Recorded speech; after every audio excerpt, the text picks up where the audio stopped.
met today as a team and talked about, just how joyful we are about having a great victory against a really good team, and more importantly, just continuing to win our home games, which starts to become even more vital now that we get into Big Sky play. Just to reiterate what we said after the game, I thought all three phases had their moments that allowed us to be victorious in the game, which is cool. I thought it was a full team effort to figure out a way to beat those guys because they're a really talented team. And now it's focus shifts to Portland State, and traveling in the Big Sky is always difficult. Any game on the road is going to be a challenge, and nothing different about going to Portland and figuring out a way to try to get a win up there. So I think the percentage years ago when I was looking at it was like 35% chance of winning for road teams in the Big Sky, and you saw a little bit this week on teams traveling how difficult it is to win on the road in this conference. So that's why it's so vital to win your home games and then do your best to travel well and try to find a way to win games on the road in really unique, tough environments. And Portland poses that exact challenge this week. So we're looking forward to getting back to work and hopefully building on our process of what it takes to be a championship team and continue to grow, hopefully week by week, and get better. And like we've been kind of broken record, but we've been lucky to be winning while we're learning. And hopefully we can continue that trend, even though it's going to be a tough challenge every week now that we're in Big Sky play for sure. No, I think they're all, in my mind, they're all important, to try to come away with a victory. But I try to keep, my mindset more on just our team and how well we play and how well we prepare them to play. There's some great examples of us doing a fantastic job as a staff of that this past week, and then there's still examples where we need to get better and improve as a team.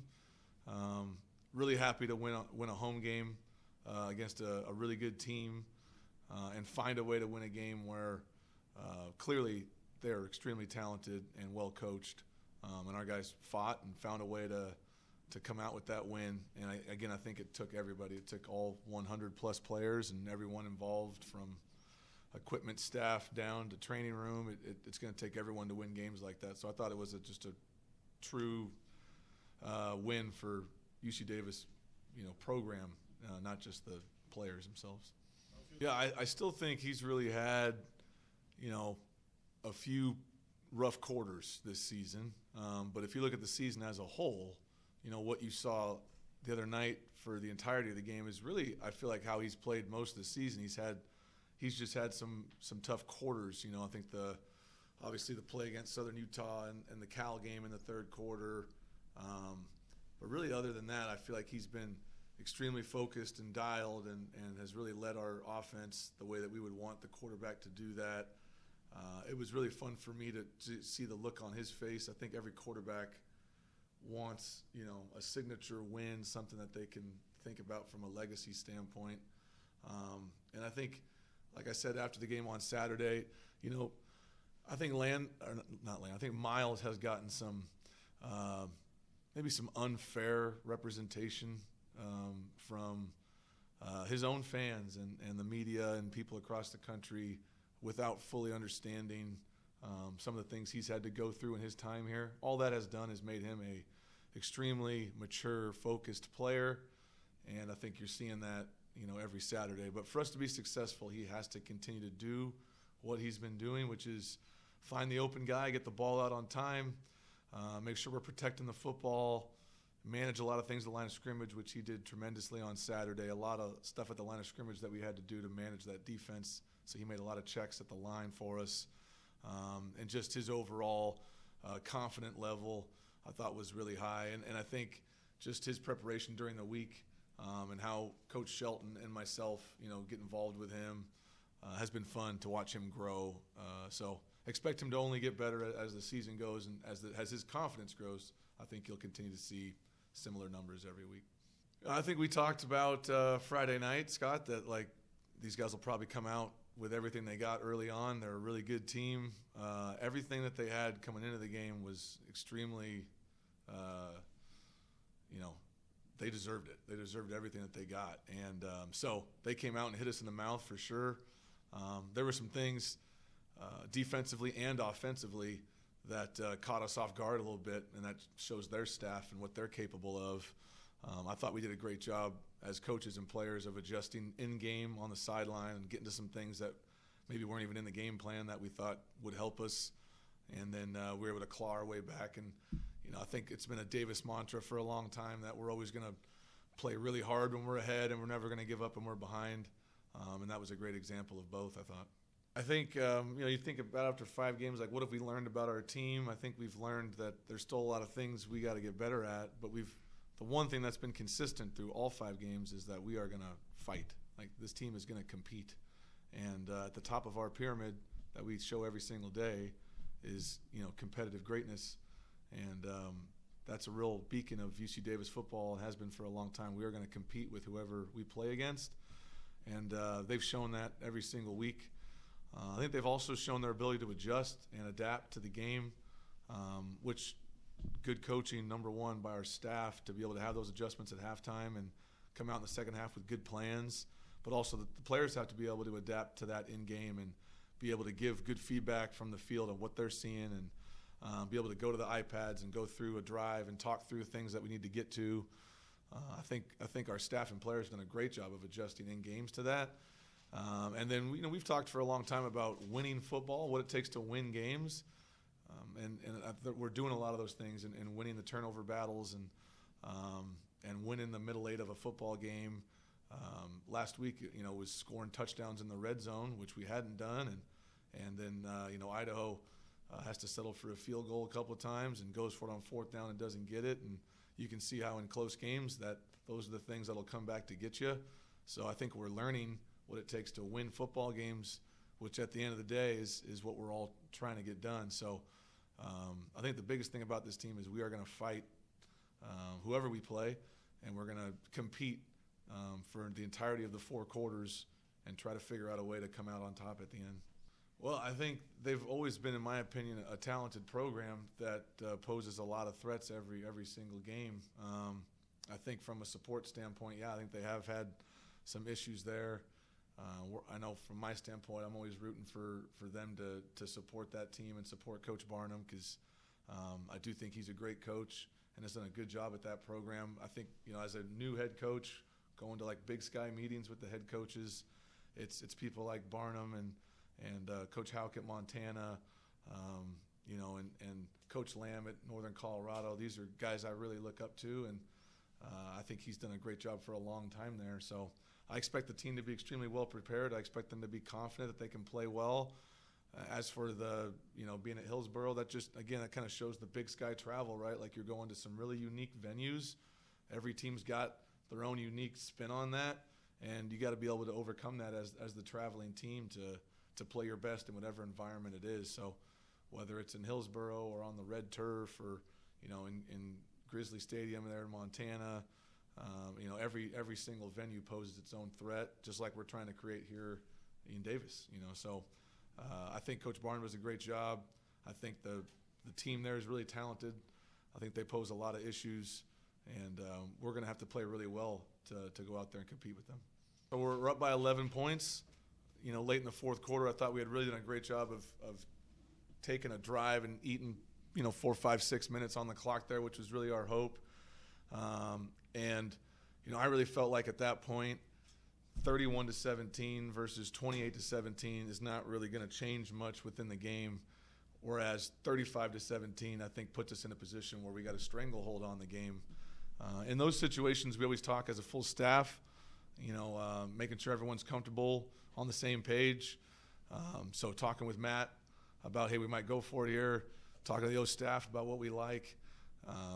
So I stand by the decision to go for it, knowing that, hey, we got a 2-score lead no matter what.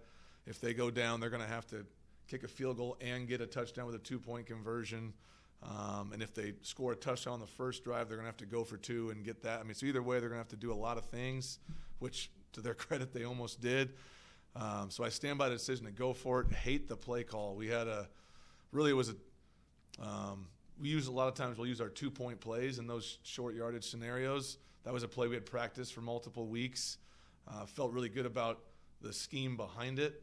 But when we tried to execute the play, we got to a swinging gate formation. I think Idaho, either they are the most well-coached team of all time, or they were so confused by the formation that they didn't align to the swinging gate.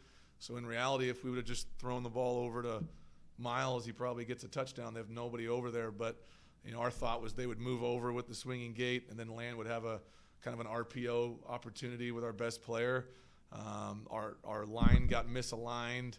And when no one went over, I really should have called a timeout.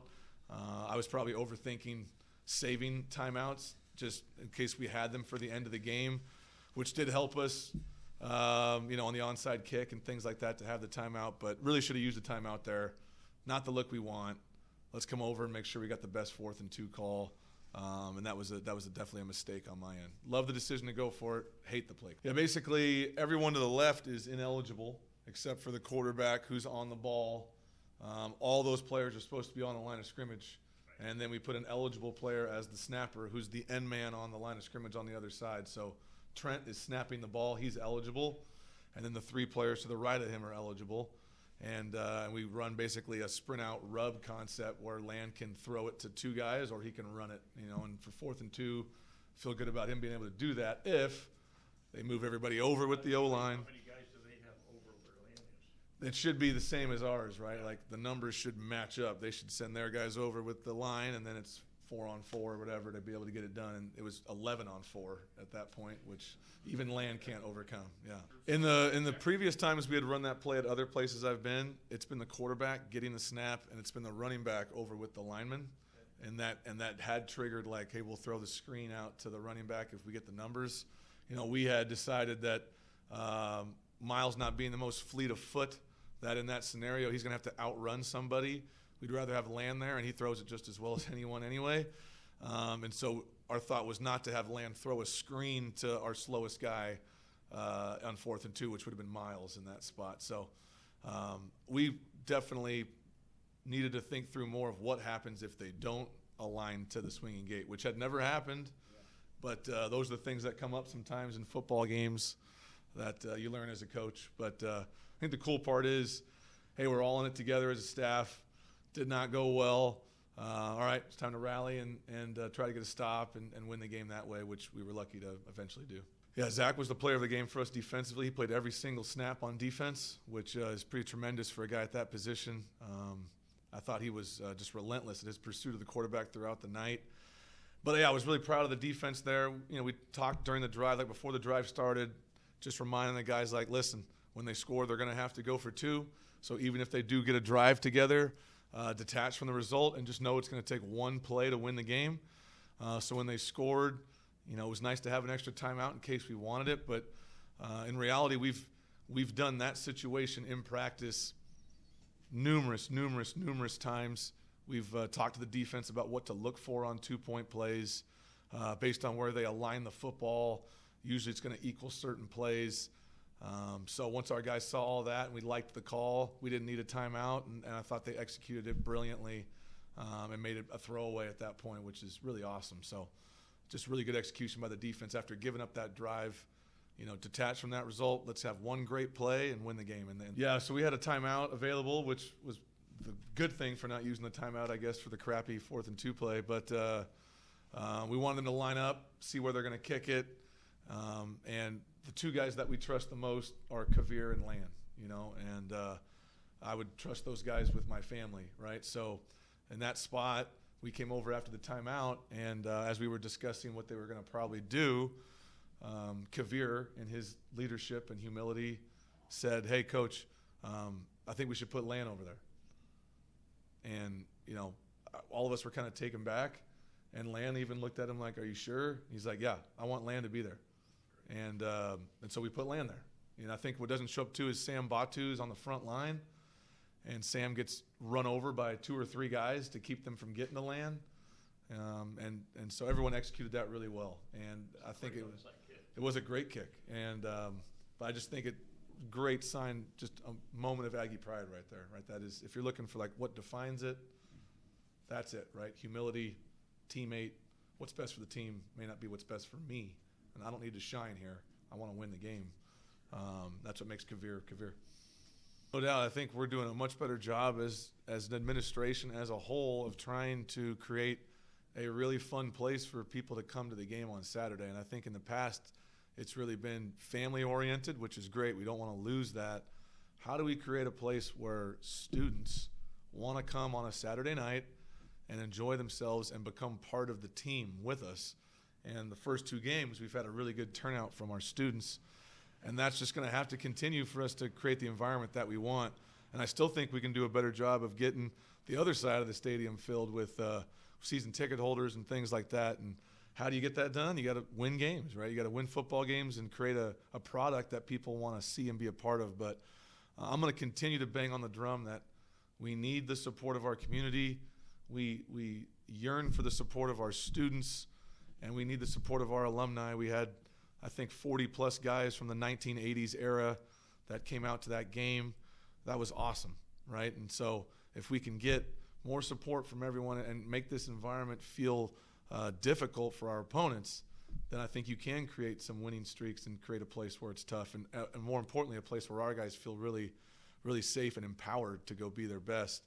And as for the detached from the result thing, it's funny, like I literally was just talking to a former coach, one of my mentors, a Davis guy, and we were joking about how the detached from the result language can be tricky, right? Even when I heard it from Coach Soker the first time, like even 20-plus years later, I may not be able to really speak on what it means, which is problematic. I should probably come up with a better way to say it. But whether it's surrendering to the outcome or detaching from the result, or what I really want is for the team to play well. And I really want the environment to be somewhere where people can do their best work, whether that be the coaches or the support staff or the players. And I am constantly thinking about that. And I still think every single day there's ways we can do that better. As for winning a game like that, if you don't celebrate wins, why are we doing this? So, yeah, there's definitely a feeling of joy and excitement. And I had a bunch of my college roommates that came out for the game. They're with their family and their kids. Be able to hug those guys after the game, that's really cool. And so that stuff does mean a lot to me. And I take time to enjoy that. I'll keep the celebration stuff in the locker room between us and the team, but those are cool moments, right? To be able to go in there and celebrate with your team and see the looks on their faces. That's why you do it. But very quickly, I try to get myself back to, okay, how do we get back to our process?